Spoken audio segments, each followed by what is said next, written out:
A humanidade é o que o homem faz, é o que a mulher faz. Sim. E, portanto, eu tô no bolo.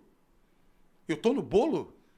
Então, o meu compromisso é que, digamos, a humanidade seja melhor em função do que eu tô fazendo. O meu compromisso é que eu não destoe, não prejudique, não comprometa a humanidade com o meu desempenho. É quase, assim, para usar uma alegoria bem tosca, mas como toda boa alegoria tosca ajuda a entender muito, você na natação tem provas individuais e você tem provas de revezamento. É claro que no atletismo também, mas aí eu conheço menos. Então você nada lá, sei lá, 100 peito, 200 medley. E você tem o desempenho que tem, pegou segundo, pegou terceiro, ganhou, é problema seu e tal, coisa e tal. Só que no revezamento não é bem assim. No revezamento, se você for mal, perdem os 4. E eu me lembro que um tempo da minha vida, lá no começo, eu nadava mais ou menos. E calhou de eu fazer revezamento com 3 excelentes nadadores. Não tinha ninguém para nadar peito, eu era nadador de peito, entrei ali no meio.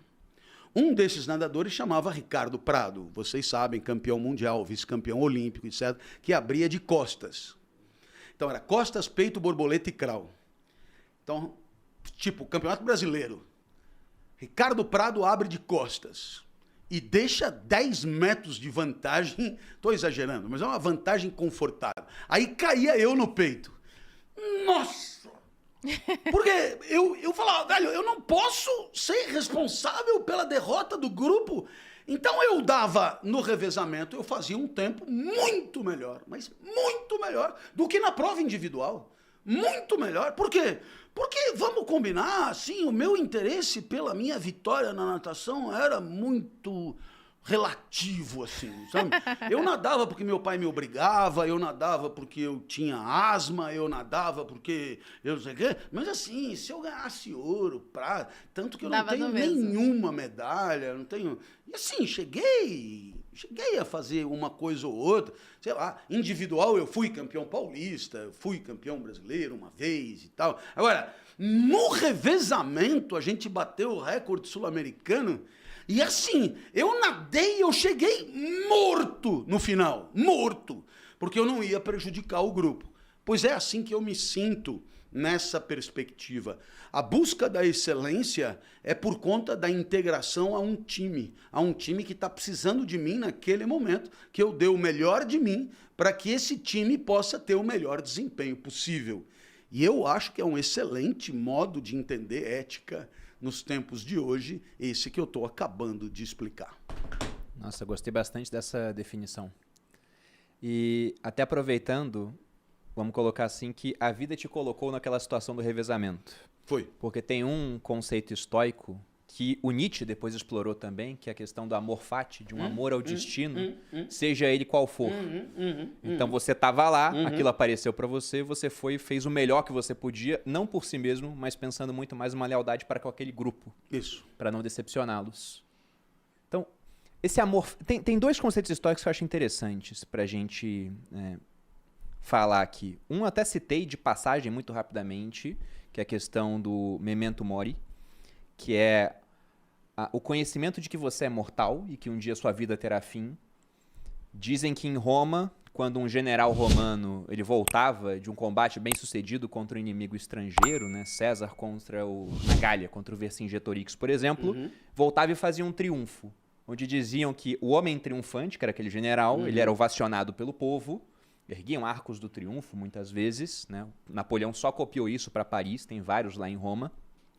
Só que havia sempre alguém próximo desse homem, geralmente um escravo, que ficava repetindo no ouvido dele, né? Lembre-se de que você é mortal, em latim memento mori. E o outro conceito histórico que aparece muito é esse do amor fati, um amor ao destino, seja ele qual for. Então, o que acontecer, por isso que o pessoal confunde um pouco com passividade. Você vai ter que aceitar, mas é aceitar fazendo o seu melhor possível. O que você pode falar pra gente desses 2 conceitos, Clóvis? Primeiro, a aceitação da finitude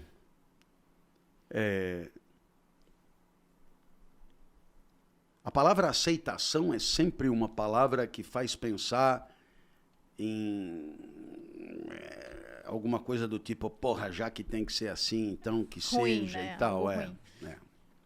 Quando, na verdade, eu te diria que existe aí uma agonia. E agonia quer dizer luta, né? Porque o indivíduo quer persistir. Luta por perseverar no próprio ser. E a espécie precisa que ele morra. Porque ela precisa botar alguém mais fresco no lugar. Mais fresco que eu diria em melhores condições. Sim. Tem até uma frase do Taleb que você falou agora, desculpa te interromper, Aham. mas ele diz que ele usou isso para a ciência, que a ciência evolui de funeral em funeral. Isso. Porque se tivéssemos cientistas que eles são imortais, certos conceitos, o cara construiu a carreira dele em cima Jamais daquilo, seriam mudados. mesmo que vissem que é errado, o cara teria uma tendência a combater aquilo. Claro, Então, quando ele se vai, outra pessoa surge com um conceito Lógico. novo. Então, o amor fati, a ideia do amor, é o amor pelo que é. Eu prefiro. Porque falar do destino dá a impressão que é a aceitação do destino daqui 5 anos. Não, não. É o amor pelo que está acontecendo. E veja, não é aceitação fati, não é tolerância fati, é amor fati. É amor pelo mundo. Não é assim, para mim tanto faz. Não. A sabedoria é você amar o real como ele é. É uma reconciliação amorosa com o real, digamos assim. Eu me pergunto até se isso é sempre possível ou desejável. Porque sempre é possível problematizar. Existem certos cenários de existência e de realidade que, num primeiro momento, aparentemente precisam ser transformados e, portanto, combatidos e, portanto, negados e, portanto, até odiados.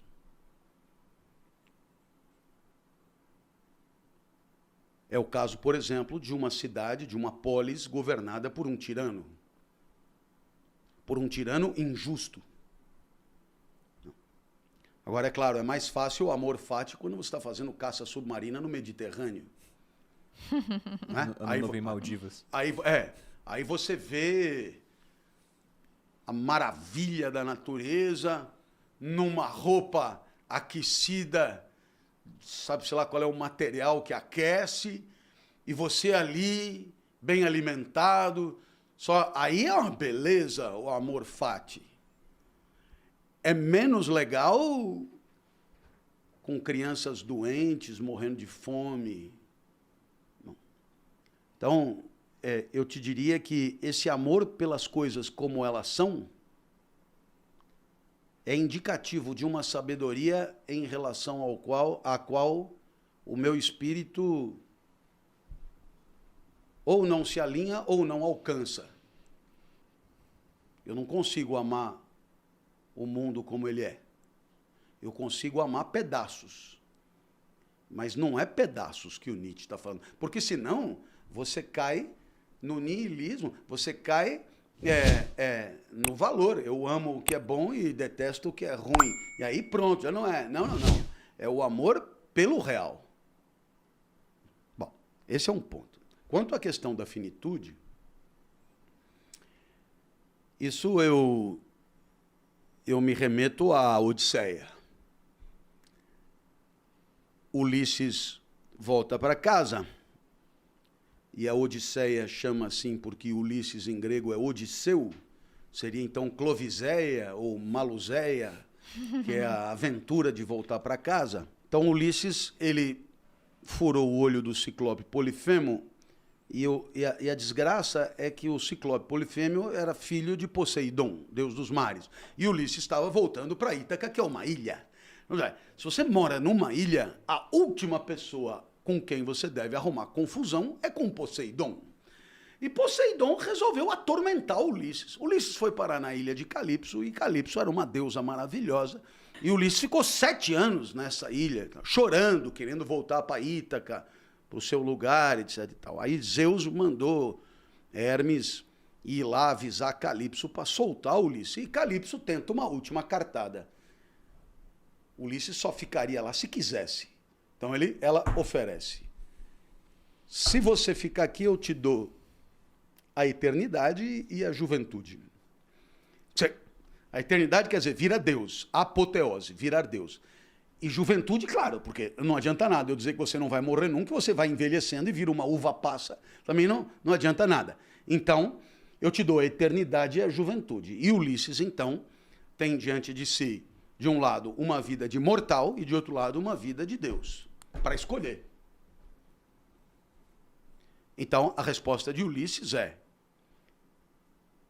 veja, paradigma grego, portanto estoico. Eu sou mortal, eu sou finito. Portanto, a única chance que eu tenho de levar uma vida boa é enquanto mortal, enquanto finito. Então, a reflexão toda da filosofia é essa. Como viver uma vida boa sendo mortal? Porque, se porventura eu aceitar a sua proposta, eu cometo a maior blasfêmia para os gregos, que é pretender ser mais do que se é, que eles chamavam de híbris. Então, não posso aceitar a tua proposta. Eu quero voltar para casa, que é onde eu vou, eu tenho que é o meu lugar natural, que eu vou viver uma vida boa para um mortal. E, portanto, você tem aí uma possibilidade, que é a possibilidade de entender a felicidade ou a vida boa dentro dos limites da mortalidade. E isso é muito louco, quer dizer, todos os valores da vida, isso é para dizer de outro modo, né? Todos os valores da vida só são valores porque estão vinculados à ideia da finitude, à ideia da mortalidade. Então, por exemplo, eu defendo o meio ambiente, é um valor. Por quê? Porque posso destruir o planeta e posso acabar com o meio ambiente. Então, finitude. 2, eu defendo um projeto. Por quê? Porque o projeto pode fracassar, pode morrer. Então, porque as coisas podem fracassar, podem morrer, podem se destruir, então eu tenho valores. Os valores são vinculados à finitude. São, eu me alimento bem. Por quê? Porque quero saúde. Por quê? Porque com isso eu viverei uma vida finita. Quer dizer, se eu tenho, por princípio, por definição, que eu sou eterno, não tem saúde mais. Não tem valor nenhum, na verdade. Uhum. Acabou. Né? Então, nesse sentido, eu diria que a questão da finitude é mais do que uma questão de aceitação. É uma questão de sabedoria. Toda a sabedoria começa daí. Uhum. Né? Então, o mito de Gilgamesh, a primeira história que se tem notícia da humanidade. O rei que não queria morrer. Então, é muito emblemático, né? Você imaginar que a primeira história que se conta seja de um rei que não queria morrer. Então, é muito indicativo de que esse problema ele é contemporâneo ao homem e à mulher, ao humano. Né? E, nesse sentido, eu